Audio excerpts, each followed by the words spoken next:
Mesdames, Messieurs, bonjour et bienvenue sur notre chaîne YouTube. Ici nous vous donnons la clé, alors si vous êtes nouveau, abonnez-vous et cliquez sur la cloche de notification pour ne plus rien manquer. Cela fait, on peut commencer. Pouvoir de transition et souveraineté de peuple.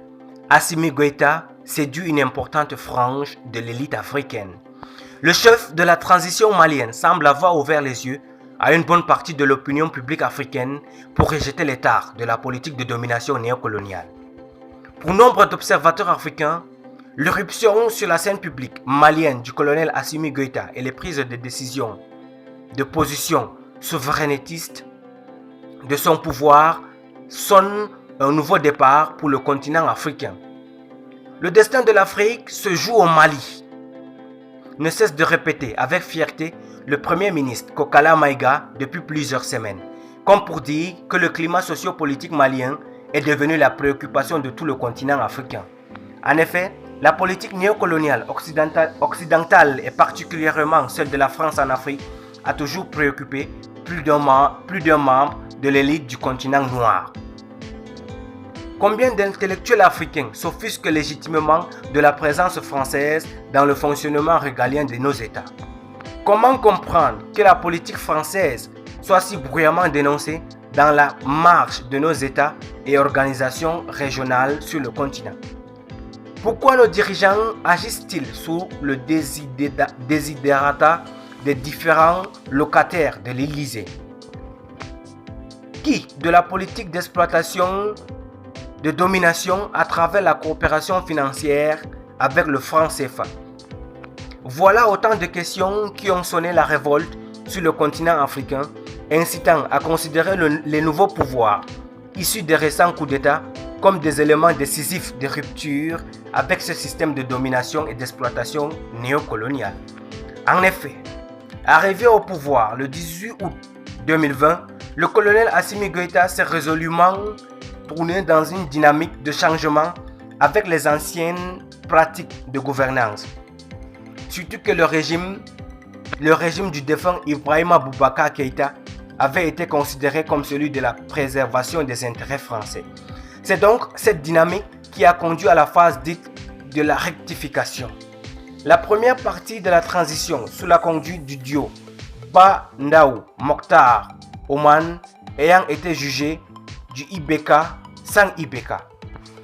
En outre, avec la mobilisation populaire qui a suffisamment provoqué l'affaiblissement du régime IBK, les Maliens se sont finalement inscrits dans une posture de réaffirmation de la souveraineté du peuple et la rectification a confronté cette détermination avec des manifestations monstres affichant une hostilité ferme à la politique française, non seulement au Mali, mais aussi en Afrique.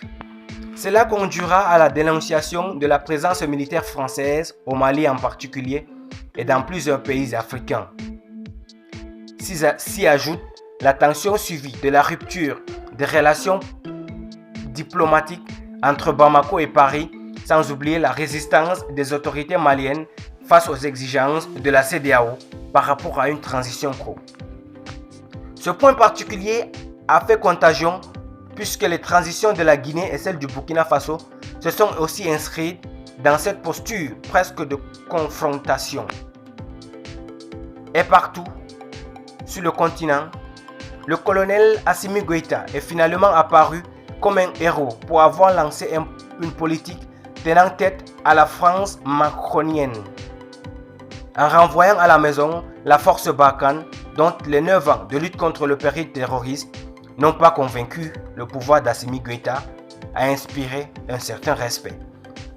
L'arrêt de la diffusion des médias français comme RFI et France 24 au Mali et l'expulsion de l'ambassadeur de France au Mali, Bamako s'est résolument inscrit dans une forme de virilité diplomatique conforme à sa détermination à s'assumer comme un pays souverain qui tient à préserver ses intérêts.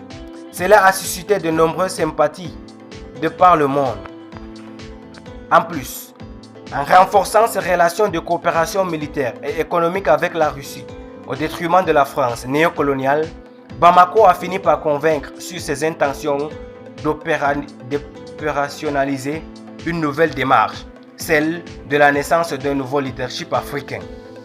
Et pour couronner le tout, Bamako va rompre ses accords de défense avec Paris, allant jusqu'à interdire le survol de son territoire par tout aéronef militaire français. Des mesures ont poussé tous les observateurs avertis en le chef de la transition malienne comme le nouveau Paul Kagame.